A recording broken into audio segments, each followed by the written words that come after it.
Brian is adopted, and we got him when he was 3 months old.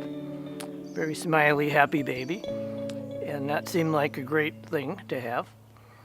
But after about he was 6 or 7 months old, we began to realize that he never cried. He was always smiling and happy. And you would think that's a great thing, right? But it didn't seem right that you shouldn't have some upset. And we also noticed that his left hand was pretty much clenched a lot. So we took him to a neurologist, and within seconds the neurologist said, "Oh, he has cerebral palsy." And then he proceeded to tell us this horror story, which thankfully did not come true. But he said, he'll probably never walk. He might not be able to see very well. He might not be able to hear very well. He'll have learning disabilities, and it'll be pretty much a very difficult life for him. So we went away fairly depressed at that.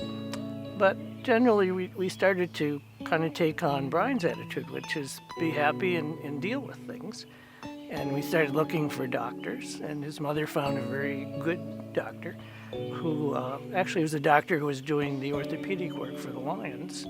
And he was willing to take on Brian and see what he could do for him. And lo and behold, 13 operations later, Brian could walk. So, that's kind of his history. It's taken a lot of people and a lot of therapy and nurses and doctors and teachers, the village really, to bring Brian to where he is, but thankfully the neurologist was wrong. He can see and hear very well, and he can walk, and he can very much take care of himself, but always he has a support group, and I guess we all to some extent need a support group, and thankfully he has a very good one. He is above all else a people person. He's very, very involved with his friends and his family, and what he would like most of all is one of his stated goals is to get married. So to find a girlfriend, first of all, I think would be really important to him. So Brian, now that the camera's off, you gonna tell us about the girlfriend? Yo, man, You told Cynthia about your lady friend or something. you don't have one?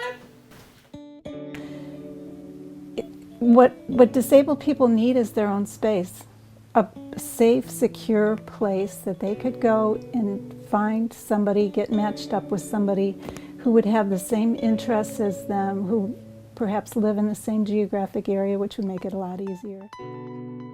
But he's always been very, very active. He rode his own ATV, and he's ridden a horse. He was involved in a handicapped horseback riding program.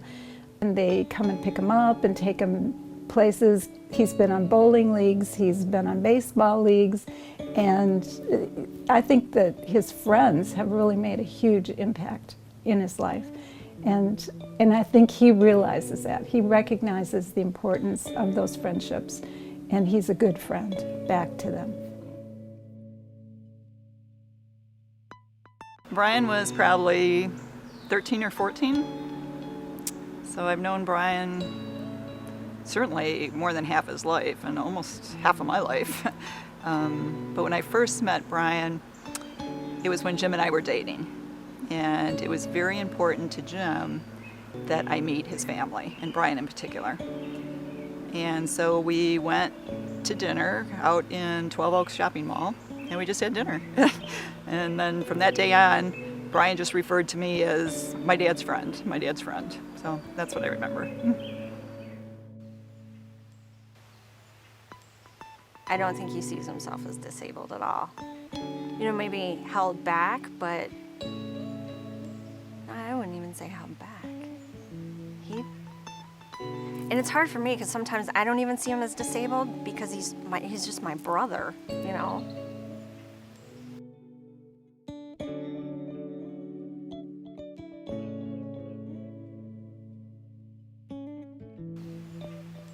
He was the happiest kid, happiest baby, never cried.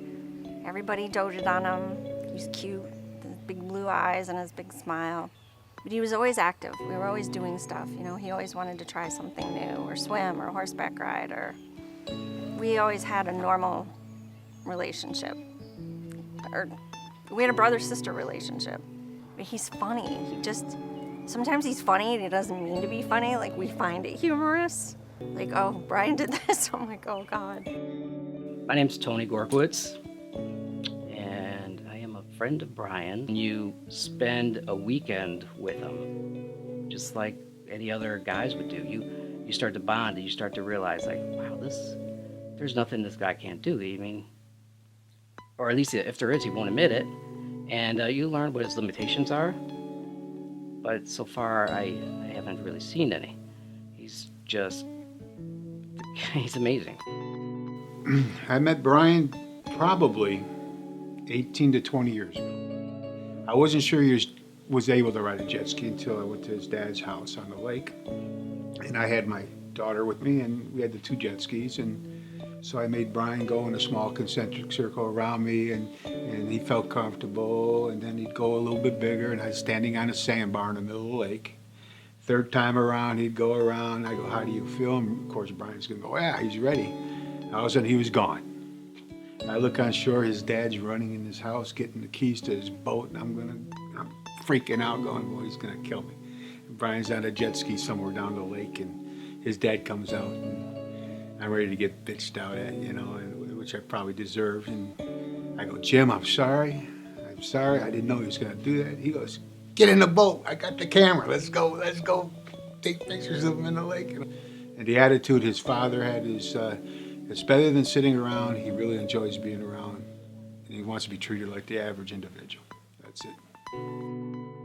The first time I met Brian was probably in the early 80s. That's what I'm thinking of, about the early 80s. What inspires me about Brian is his, I guess, fortitude or whatever. He gets up every day and goes to work. A lot of people don't do that, especially in his condition, and that's his life. That's all he thinks about. I love his business card. He's the maintenance engineer or something. It's funny. I mean, it's cool because that's what he does. I'm Walt Gajewski, and I am the market manager of the fabulous Farmers and Artisans Market of downtown Farmington. If you can see behind me at all, you're probably seeing a lot of people milling about.